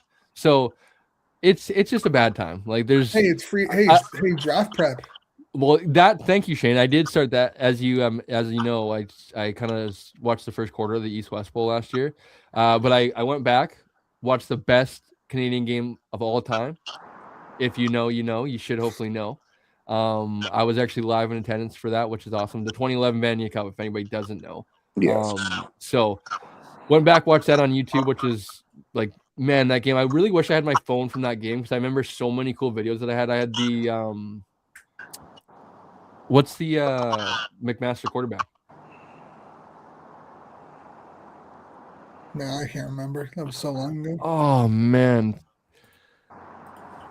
But anyways, the McMaster quarterback, when he hurdled the defender, it was right at our sideline where our seats were. So I had the greatest view on my little BlackBerry, whatever it was at the time. Tight. And man, I'll remember Kyle Quinlan. Yeah. Thank you, Shane. Oh man, that would have drove me nuts. He's a guy, boys. I'm telling you, go back, watch that game again. He's a guy that, like, if this was, I feel like a few years later, he would have had a more serious opportunity because there was guys like the Adam Snagras, the Michael O'Connors, a few more Canadian guys that kind of like came after him that like got stiffs in the CFL but really didn't get serious opportunities for kind of like the Nathan Orks to come and Trey Fords to come to really get opportunities. Now we're seeing Elgersma. So he was a guy that was like ridiculous. He had 500 yards in the game. He passed for 400 yards and he rushed for 100. Jesus. Like it was ridiculous. They were up 29 points and then lost the lead. It was literally the greatest game of all time. So that's what I've kind of been doing outside of a little bit of draft prep. I should probably do a little bit more draft prep, honestly. Yeah, we're 3.5 weeks from the Invitational Combine in Waterloo. Yeah, that's March crazy. 6th. When's the draft, Shane? April 24th. Okay. April 28th. It's always the Tuesday after the NFL draft. The Tuesday, right, because they want to know where the Canadians. There's gonna be no Canadians. They could honestly probably do this like a week early, and it wouldn't change anything. I think Messidor will go. Messidor will for sure go. And yeah, but he's supposed to be been going since like the beginning of the season. He had a projected like 5th round grade. He's now being projected as like a late 1st round, early 2nd round guy. Yeah, he'll be a mid round guy for sure. Like, hey, on that note, fellas, I gotta get going because I got homework to do. But this has been great and love it. Fucking love it. Well, hey, I'm so glad to be back. Obviously, we talked earlier, and hopefully we'll be able to do it more on a weekly basis. Once we get schedules kind of locked in. Let's make it happen. We always do fun. Yeah, later, coach. See ya, coach. I feel like we could always do like a different type of content as well, too. Like maybe schedule prediction or something like that if we're bored, too. Get on here a little bit more. Hey, maybe even leave it to the fans in the comments. Maybe drop a comment in the YouTube and let us know, even in the Twitter. I know we're both big on the draft scene. Yeah. So we will have some draft content. Yeah. The mocks will be coming, folks. I already know who I want Ottawa to pick based off need and how good he's looked on minimal film available. Yeah. But give me what you said? You said 3 weeks, Shane? 3.5 weeks. End of February or March 6th. Yeah. Give me and Shane till the end of March, and we'll put out a mock draft or something like that. Well, actually, I guess I shouldn't say that, but we'll start talking about it more. March 6th is the regional combine, and I'm hoping that probably won't be broadcasted because it's only one day. Yeah. And if I could, I would go down to Waterloo and be there in person. I just can't make it work with work and personal commitments. And then the 26th to the 28th is the national combine. Nice. Okay. And so we then should see probably early April. We should see the spring, the final early to mid-April. We'll see like the final draft, top 20 prospects. Nice. Okay. Well, caution. Top 20 prospects mean absolutely jack all when it comes to the actual draft. Yeah. Don't use them. They are the furthest thing from the truth. This isn't the NFL. This isn't the NHL. These top 20, you might only see 1 or 2 picked in the first 3 rounds. Yeah, I would agree, Shane. I just would say I wouldn't take it for nothing because I do think it adds a little bit more, like it adds some context in terms of like they do a good job of I believe it's the top 5 guys. They'll add like a little bio underneath. You can kind of read up a little bit about them. They'll give some stats. I wouldn't take the rankings into account because there are obviously a bunch of people's different opinions into one list. So they kind of have to, one player could have 8 first place votes and maybe like, a 9th place vote or something like that, where there's different opinions, there's different schemes, right? So I just don't take that into account, but you can use it as a little bit of a guide. At least I do in terms of that way. I like to read up on the prospects in that way, kind of get an idea who some of these guys are that will be taken in the first 30, 40 picks for sure. Pro days are going to be huge. There's like, you got the 2 Ottawa natives, Rene Conga and Wesley Bailey out of Louisville, Albert Reese, the 4th or the 5th. Yeah, 4th. IV is 4th. IV, right? Yeah. 5 is V, I believe. Yeah, right. And then VI is 6. Yes, correct. So look at us. Those guys, Roman numerals. Like there's a lot of these like the top end guys who are they're not going to the combine. They're gonna, like Logan or Taylor Fry out of Boston College. Mesidor. I mean, I'd be shocked if he'll be drafted. Yeah, he won't touch the CFL. But he'll get it like a Neville Gallimore situation where he'll probably end up being in the 7th round, right? Where he's going to be a late round pick. he'll be a guy that gets opportunity though, based off like because he'll have draft capital wherever Yeah. he goes, right? 6th, 7th round. That's a guy that maybe you can take. Like if come Tuesday he's in the 6th, 7th round, you can feel comfortable like swinging on a late first, maybe even into the 2nd round, because like, hey, yeah, he got taken, but it wasn't in say rounds 3, 4, 5, or even higher that I know they're projecting him now. But I think he's kind of maybe a mid-round guy where he goes 3rd, 4th, 5th, which is like that's kind of a guy where like he's going to get those opportunities, right? For maybe say 2, 3 summers, where it's a guy that maybe you'd like to wait. He is a little till older, 2nd, so I'm 3rd. pretty sure he's like 25 right now. Or like he's on the older side. Isn't So that kind of becoming normal now, Shane? Like where all these guys are old because of the portal, yeah, I mean also COVID. Like he'll be 25 COVID too, right? before the draft. Like he turns 25 on April 5th. Yeah. I honestly don't like, he might only have, no matter if he's drafted in the 3rd, the 2nd, late 1st, like given his age, he might only have two summers, maybe Yeah. 3 summers For sure. if he can't break into it, right? So I could see a team picking him in like the 6th round as like a, hey, he's kind of a fly on the wall. Let's pick him to, let's secure his rights. Mhm. One player I'm kind of surprised hasn't been talked about making his way north, and he probably should, because I don't see him getting another chance in the NFL. It's Chase Claypool. Yeah, I've reached out to a few people, Shane, and I haven't heard great things back, to be honest. I think he's made NFL money and kind of a little bit I would say content, because to me that is, you don't want to play football anymore. Like you're a guy who grew up in Vancouver. I played against Chase in high school, not only in football, in basketball as well, in the provincial tournament. Was a guy that was like not only uber talented, very, very competitive. So like to me, when you get to an NFL, you get a Jordan Brand deal. You have the rookie season you did, 1,000 or just under 1,000 yards, like 10 touchdowns or whatever. You kind of get that huge spotlight on you. You go on the pivot or whatever. You put like I'm top 3, and have an absolute flop. I would think you're like motivated to kind of like, hey, like my name is being dragged in the mud right now. Like I'm gonna go remind people who the hell I am. Like, and I know he dealt with injuries for the last like a year and a bit. Like I know he wasn't. It's why he didn't play this past season. He's been dealing with some injury stuff, and maybe that has a part to play in it. Where he's like, I don't know if my body can even handle it, but I don't know how he hasn't. I don't see an NFL return for him anytime soon.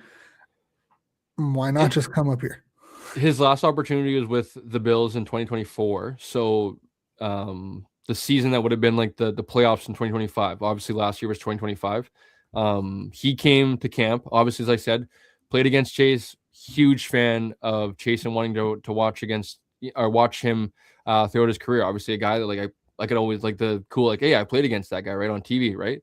So wanted him to do well. He comes to the Bills, really want him to do well, right? Like the Bills that was the offseason where they had a ton of question marks, right? They just traded Diggs.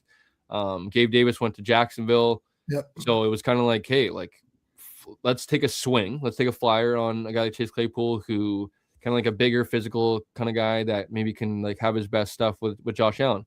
And as good as that season went, because Josh had a decent season numbers wise, we saw what the receiver room looked like this year. And that should kind of say all it needs to, because Chase wasn't cracking the second team. He wasn't even running with Mitchell Trubisky. And that was unfortunately the year he did end up getting hurt, but he was predominantly like receiver 8, 9 on the depth chart. Yep.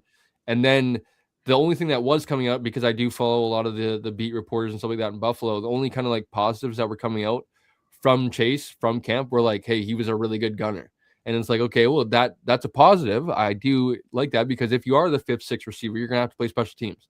So giving a shit on special teams that's a good sign. But if you're not running with the second team, at least, you're not going to make the damn team. So that doesn't really do you much value if you're not on the roster. So unfortunately, he got hurt in a preseason game. Didn't really do anything in a preseason game. Now, as I said, he's playing with Shane Buechele, and I'd give you $100 if people could name where Shane Buechele got drafted. So that needs to, like, it's just unfortunate for opportunity than injury. So as I agree with Shane that I don't think there's teams that are like running to go sign Chase Claypool. We've seen And it I mean, now. We've seen it too many times in the NFL, Shane. Like the last 3-4 years now, the receiver position is almost turned into what the running back position was, where it's like super if you have any type of drama, you're kind of tossed aside. Yeah, because you But you can find one. And it's, I feel like also a large part of like the culture of football. It's 7-on-7, it's skill work, right? It's all this stuff where receivers are the main focus, right? We're seeing, as I said earlier, Justin Jefferson's coming in the NFL and he's setting the world on fire, where we never seen guys like, Jerry Rice. They took time, Jerry Rice and Marvin Harrison's and all those guys like took time to like get up to speed in the NFL.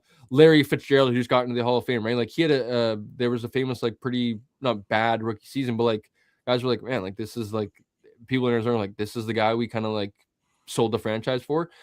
And Larry Fitzgerald turned out to be like one of the most productive NFL receivers of all time.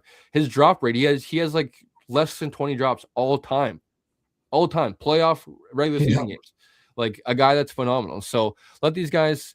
Long way of getting back to the draft, I believe, Shane, is what we were talking about. But Shane and I'll have something out in terms of like maybe be back on video, like I would say into March. But expect us to be back. I was talking to Shane about we'll do a pre-combine mock draft, whether that we'll release a video, but we'll definitely do a graphic on Instagram and whatnot, and then we'll do a post-combine mock draft, and then obviously we'll do our one big one with everybody in April, and then Shane and I will probably do a fourth and final one, kind of actually trying maybe to like closely predict it on probably that mock draft Monday of that draft week, just based off we'll kind of know who's in the NFL, who's getting a bigger opportunity. So expect probably about 3 or 4 mock drafts from Shane and I, and then that obviously the one big obviously one. We make sure you're following socials, because we'll be talking pro days. We might, if you guys want, we can do some watch alongs, because they'll probably be up on YouTube after, and we can pull it up and do it. So, and I know Shane already started with your Red Blacks mock drafts too. Maybe if anybody wants to see it, comment, tag at Shane, let him know to drop it in I have my first 4 picks. Anything after the first 4 rounds, those always gonna be a crapshoot, right? Because you don't fully know. Yeah, but I mean, hey, Mesidor probably a lock to be a day 2 pick. Look at us last year. Not to poke too much fun at us, but Shane and I specifically were like pounding the table for Ethan Jordan being a top 10 draft pick, and he was taken in the 6th round. So it's like, I still stand by what I said, and he backed it up this year. I agree, Shane. Put up over 1,000 yards. Was arguably the best receiver in the nation. Like, I worry about his size though, Shane. Well, I think that's the big thing, right? Is like, I think he's like 5'9" or 5'10", like. And as we both know, though, didn't have success. So yeah, I agree. But Shane, as we both know, playing football, the 5'8", 5'9" on the roster is probably more like 5'7", 5'8". Yeah, probably, yeah. Because I was never 170 pounds or 165 pounds, whatever I put. See, I wish they could. And I was never 6 feet either.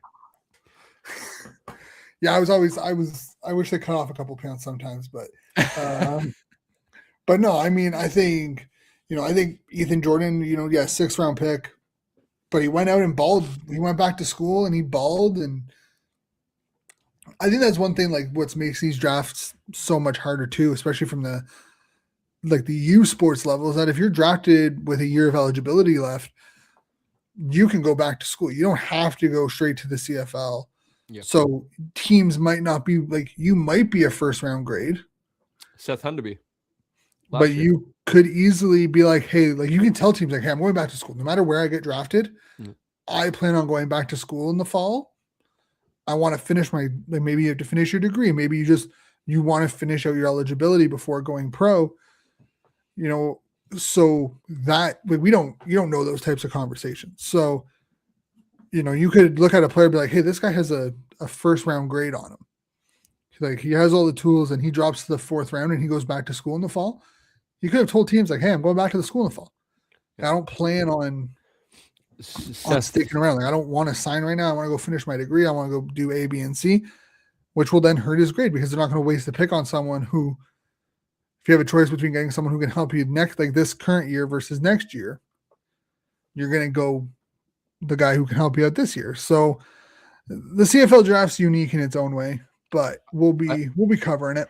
Perfect example, I think, is Seth Hunterby Shane. I think a guy that like people were very intrigued on going into the combine.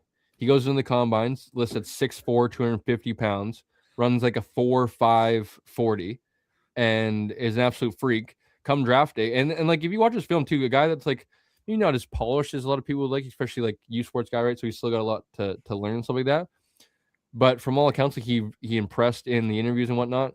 And then draft day comes and he's taken in like the 4th or 5th round or whatever. Yeah. It later comes out that he told teams in interviews that he was going back to school to he wanted the opportunity to go win a Vanier Cup back with that Saskatchewan Huskies team. So kind of makes a lot more sense when, as Shane said, right, guys are like, hey, I want to do this. And we don't have, unfortunately, we love to, don't have like access or don't have maybe as many sources into what happens in those interviews, but we don't know what's happening behind closed doors where guys are, you know, hey, I'm going back to school, this, that, and the other. Who knows? That could have been a case with Eden Jordan, right? Where he was like, hey, like, I want to go back to school and win a Heck Crichton, which he you know, whatever his goals were.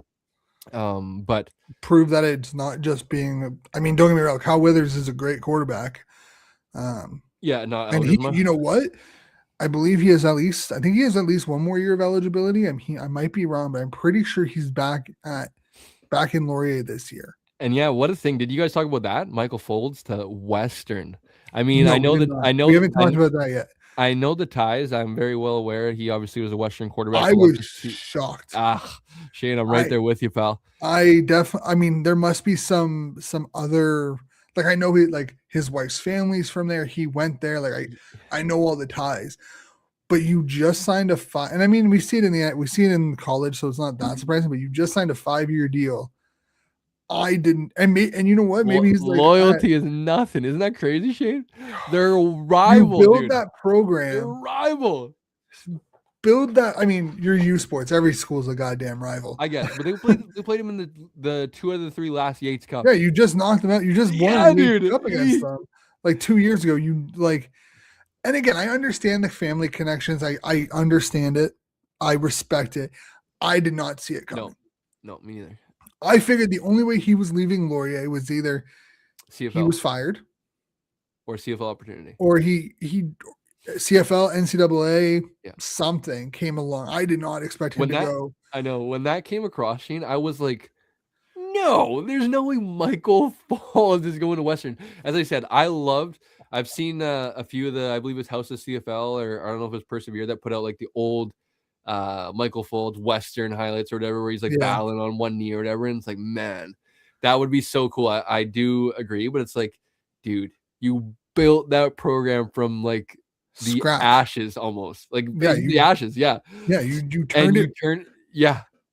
And like I don't know if I could do it. Like, as much as like, that's my school. You said the family's in the area. You're in Laurier, bro. Like it's what, an hour down the road? Exactly. Take the drive. Like, yeah, you can like go there must, and you know what? I would love to have a chat with him. I'd love to have him on the show and be like, why? Like why? Outside of all the personal connections, why? Like, why did you built this program from absolute dust? Your players are in Laurier. Those are all your guys. Yeah, and this is my thing when I like, from a college perspective, I always, from a recruiting standpoint, if you're going from, like, if you were a recruiter from Laurier and you're like, oh man, I'm gonna go, like, you want to go, this program has been on the up. It's been the most dominant program in U Sports for the last like 4 or 5 years, like them in Western, but like Laurier is clearly a little bit ahead of them right now. I'm gonna go play with like arguably the second best program in U Sports, because I think everyone can agree that Laval is number 1. Yeah. Hard to argue. And then for him to just take a drastic left turn and be like, if I'm a recruit, I'm like, man, what the hell?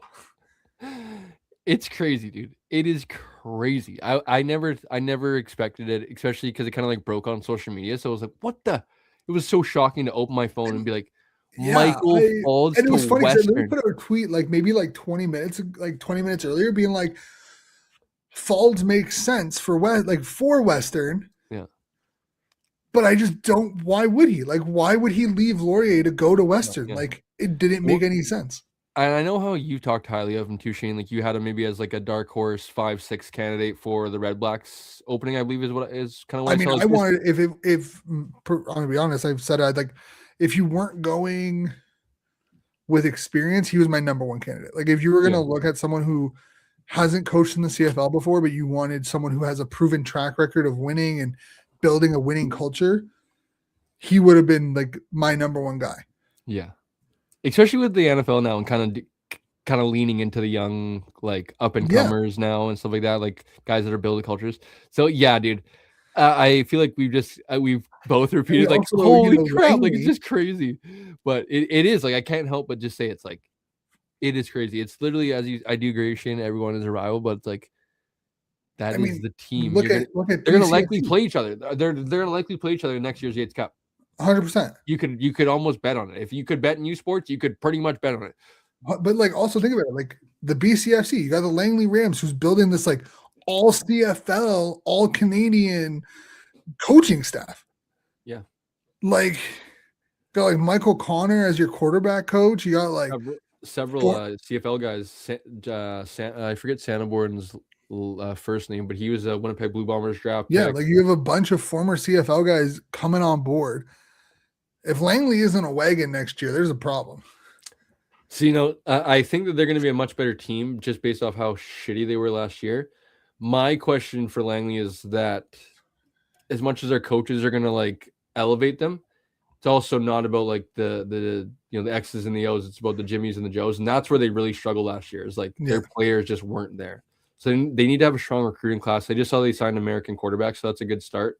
But their coaching staff, it's hard to argue it's not best in the country. So, and I mean, hey, while we're on the topic, like U Sports is also getting a facelift. Like obviously CJFL is with the GTA Grizzlies, no longer part of the UFC. Yeah. Quinty has rebranded. They're no longer the Skyhawks, but ASU is just got a lot weaker with Bishops joining the RSEQ next year. Like, yeah.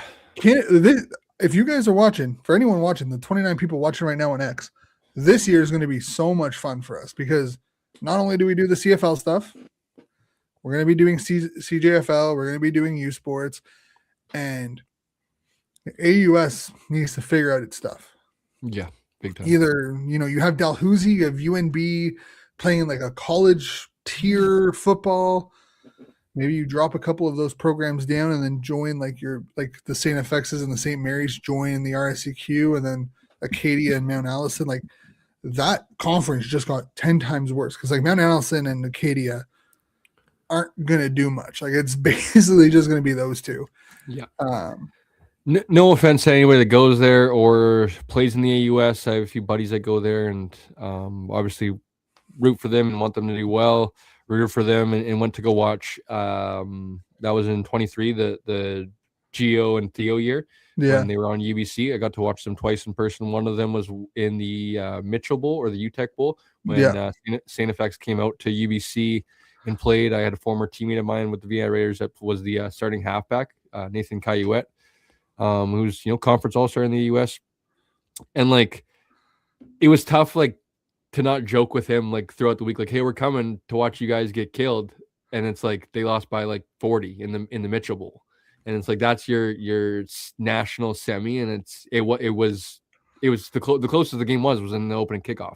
Yeah. And that says it all. So it's like no, that's no disrespect to any, as I said, to AUS. I don't want to kind of dunk on them too much, but it needs to be figured out because it is the running joke. If we're being 100% honest, if we're being 100, what the kids say, it's the free buy to the Vanier Cup, whoever draws the AUS.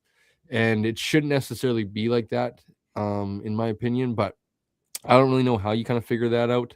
No, you drop down to 3 teams and I don't know, whoever's hosting the Vanier, whatever you do it like the I guess you would do it kind of like this, like the Memorial Cup, where whoever's hosting the Vanier, whatever conference hosts the Vanier gets an automatic berth to whatever bowl, and they split so they don't play each other. Yeah, or you like, I think that's like your loser plays in one, your winner plays in another, and I think that's in my opinion, that's probably the only way you do it is St. Mary's and St. FX join the RACQ. You make that a seven team league. UNB, Acadia, Mount Allison, Dalhousie, and one of the other college that's in like the other two schools that are in the Atlantic Football Conference join in as part of the CGFL. And then instead of it being the way the CGFL does it, you have your four and you go from there. Yeah. Wouldn't be a bad idea, but hey, obviously travel might be a little bit of a cost, but I mean, you have Laval going to this is one thing. Like Bishops was the furthest school. Like I don't know, like I never understood why Bishops went over to the AUS, but Bishops being further than Laval doesn't make any sense. No, and they're in the opposite conference. Again, if you for the people watching, this in the comments. 2026 will be a very eventful year for us over here. Maybe Cole and I will work on our own thing for the next little while, but yeah, for sure. Get some content two things, and then we'll get out of here. Shane, I'm curious. I feel like maybe plug the Royal Retros. I don't know if you guys did on the show earlier. We did. But I've been meaning to. We just haven't had a chance to do it. But yes, we have the Royal Retros. Yeah. Anyone who's listened to Trench Talk today, you can actually go down in the link on the YouTube and the Facebook. Go down into the description. The link's there. But we do have apparel for ourselves, Trench Talk and Canadian Football Fanatics available for purchase. You can use promo code 13th Man Football to get 10% off your purchase. You get to support us. And there'll be, hopefully, if everything goes well, more merch along the way in terms of hats, sweaters, among that stuff. They are the official supplier of Football Canada and the CFLPA, and they have a wide range of retro CFL merch, including the US expansion teams available for purchase. So again, go down to the link in the descriptions. And go there, check it out, and use promo code 13th Man Football to save yourself 10% on your orders. Yeah, well, first of all, huge shout out to Royal Retros for partnering with us knuckleheads on a weekly basis. We love to come on here and they're going to be on all three platforms, so you'll hear from them plenty of times. Yes, where we kind of just like super cool to see where we've evolved in the last 2 years, right? Where we were just kind of four CFL fans that have come together. Went from a betting part of the show to this an actual show. So first and foremost, huge shout out to Royal Retros for partnering with us. I know they partner with other fellow CFL podcasts. I believe Flight Deck? Otherwise, Flight Deck has it. Yeah, they partnered with them last year, just like we did. Yeah, a few others. So thank you to them. And then huge shout out to Shane. Shane, I know you've been a huge part of kind of setting this whole thing up for us and all the details behind the scenes. So big shout out to you, buddy, because it's been awesome. As I said, kind of in our group chat, it's a huge opportunity for us to hopefully, take advantage of the platform that Royal Retros is. As I talked about on our little posts of, we're seeing guys like Joe Burrow, Jalen Hurts, was it Fred Warner walk into, NFL stadiums, into their games wearing Royal Retro stuff. So huge platform, huge opportunity for us. And we're excited to get to work and hopefully reward them for, us using our platform as well from time to time. So excited for that, Shane. As I said, buddy, huge, great job for yourself. Before we get out of here, because it is an hour 45 and I do want to go eat something, but I'm curious, Shane, I've been dying to ask you since we're both big hockey guys, how are you feeling about the Olympics? I know the women's got shellacked today. You're not a big fan of are you going to watch hockey at least, Shane? I mean, I will. I personally, I don't like how this Olympics has been broadcasted, having to use CBC Gem to look for specific. In the middle of the night, you mean? Well, that you can't really get over, but like, I guess you're not in the middle of the night, it's early morning for you, but yeah, but like 10 puck drop, what are we doing?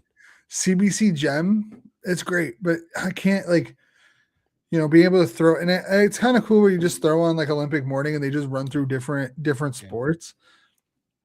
But I don't know. I think it's fun. Olympic hockey is kind of cool, but I don't know. I don't feel. I don't know. I think the magic's been lost. Oh, buddy, I'm the exact opposite. I would agree with you that in terms of like Olympic standpoint, I shouldn't have said just Olympics. I'm a big like, if I am doing nothing, like especially probably the next few weeks because there's nothing on, I will throw on like whatever like the highlights that come on like during the day because they've already like the events have already happened. So like Sportsnet or whatever will maybe run like some of the highlights or whatever. Yeah. So I'll listen to that like in the background, especially because like I'm always want to see if Canada's gonna medal or whatnot. But for me, my money's just my bread's buttered in hockey for sure. I'm super excited, especially after last year. Like I got together with kind of like made my buddies that are like basically just football fans into hockey fans, and they really got excited for it. So the only bummer for me is that literally we're gonna have to come home and watch the games after work, which is the biggest shitty part of I think not all Canada's games are not I don't think any of Canada games actually do start at 3:10 Pacific. But I think like one or two of them are like a 7 a.m. Pacific puck drop, which is like, Yeah. there's no going home early from work to watch the game. I start work at that time. Like that's the worst possible time. There's no going to work 3 hours late either. So I'm pretty bummed about that. But to be honest, as it gets later in the rounds, I have sick days in the new year that I will most definitely be using on that. So I'm Yeah, no, excited. I think Shane will I probably get a little bit more excited as we get closer, probably to like maybe the medal rounds as well too. yeah, I don't know. Maybe given the situation around the last couple of Olympics and whatnot, this year just I don't know. I feel like the hype for the Olympics was just not there. Well, yeah, they they I hate that I have to say that too because I don't want to say that, but like I hate that when they go to weird places and it's like in the middle of the day, they're like worried about all the construction. It's never like the facilities are always like poor and there's always complaints. So I will just stop talking before I get myself in trouble. I don't know. I feel like from a media standpoint, it was just there wasn't really any hype. Like You don't like I feel like you don't like Ariel Hawani on CBC? I feel like previously, like leading up to the games, like even the summer games, like you just it felt like, oh, yo, this is what we're gonna ramp up. Like Yeah. everything was ramping up, Yeah. and it just hasn't been like that this year. I'd give you that. I'd give you that for sure. Like for me, it's just like there's been a lot of hockey because it's the first time they're back in the Olympics since 2014. Blah blah blah. Yeah. The whole rink debacle, but like TSN, Sportsnet, it just. But I think that could be also a thing with the Olympic Shane, because as we know with like Golden Goal, you literally can't find Golden Goal online because of the Olympics, because of the rights, and they want to. If there's anybody that sees the Golden Goal, they want it to be on a CBC platform opposed to say YouTube or anything like that, where it's like it just that's one of the greatest moments like of ever. Why not yeah, make it I don't know. I feel available? like this year it's just not there. I agree, but I'm not. It's because I'm not as like hyped up for the Olympics. I'm only hyped up for hockey, so like I kind of find that on TSN. See, I don't like NHLers being at the Olympics, and maybe that's just because I'm still sour about 06. Yeah, I don't blame you there. But like the idea of like I don't know Ottawa being in the middle of a playoff hunt and losing like Kachuk or Sanderson or Stutzla for the rest of the year because they got hurt playing in the Olympics, it's like no, I'm good, thanks. I get it. Injuries can happen no matter what. But the idea of them playing in basically a meaningless tournament for their job because they're getting paid to play in the NHL. I don't know. I think maybe it's just me being cynical from 06. Like, don't get me wrong. Like, kid me loved 2010. That Golden Goal was a lot of fun. But even then, I was just like, I was glad there was no Senators. Like, I was happy that there was no Senators that had an impact. Like, I think there was like Alfredson. That was basically the only Senator I can remember being at the Olympics was Alfredson. And I'm like, one player. Cool. That's great. Yeah. You've been traumatized, Shane. You have some scars, buddy. I don't blame you, but I don't know. Imagine if like Luongo went to the Olympics and like tore his groin, and your entire playoffs relied on this like 20-year-old goalie who's played like 10 games in his NHL career. Yeah, but it didn't. I would say to Ottawa, and that I think for me is just like what could have been if you listened to the medical staff and didn't go to the Olympics. What would have been? Yeah, to me, I don't hope injury on anybody. Neither do I. I gotta watch how I phrase this. Like I said, I don't hope injury on anybody. I wouldn't mind if Hronek, Lankinen, and Pedersen came back from the Olympics a little bit hurt, because the more losses, the better, baby. Because at this point, All on Gavin suck McKenna. all you want, because we All are on Gavin a McKenna. far, far, far galaxy away from contending from a Stanley Cup. So suck as much as possible and hope to God that Gavin McKenna is the savior. I don't know if that's the case either, but just keep sucking. Hey, they suck, Shane, but it's from night to night. It's actually not bad, because they'll be like they'll like be competitive for a period, and it's like, oh, Yeah. okay, it's exciting, and then for the other 40 minutes they just get absolutely shit kicked. So Yeah, I've been there. it's tough. It's a tough watch on a nightly basis, to be honest. Yeah, I've been there. I will gladly admit that I have not been one of those fans that sat through every single game of their rebuild, because I have better things to do with my night than watching this team fucking put out a poor piss effort and get blown out 6-1. That's what I tell the people at work that criticize me for not watching every game, and I'm like, you poor sons of bitches that watch every game of this putrid team, man, because not my life anymore.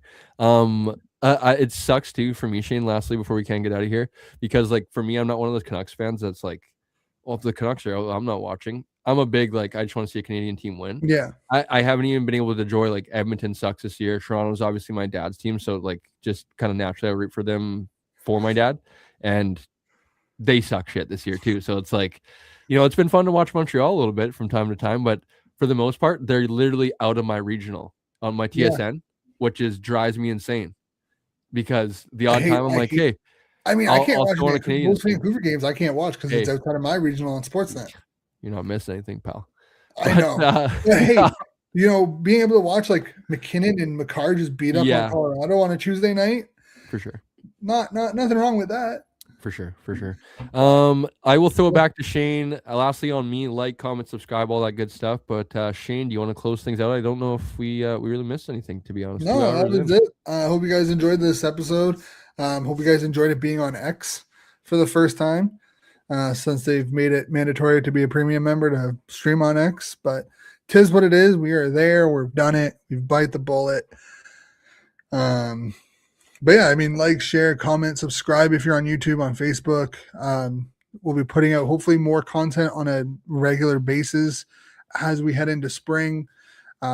This will be out on a podcast. I will make sure that it goes out on a podcast within 24 hours after the show has been finished. And then come spring, we'll be back to our regular scheduled programming at 9 p.m. on Wednesdays, or 9 p.m. Eastern, 6 p.m. Pacific on Wednesdays, with the episode released probably within the next 12 hours in the morning on the Thursday. Remember, hit up Royal Retros, your number one stop for all retro CFL, CFLPA, or Football Canada merch, as well as many other retro leagues, including hockey, baseball, basketball, all of it. It's all there. And that's all for me. Hope you guys enjoyed this episode of the 13th Man Football CFL Weekly Show. We'll catch you back here next time. Stay safe. And yeah, enjoy the rest of your winter.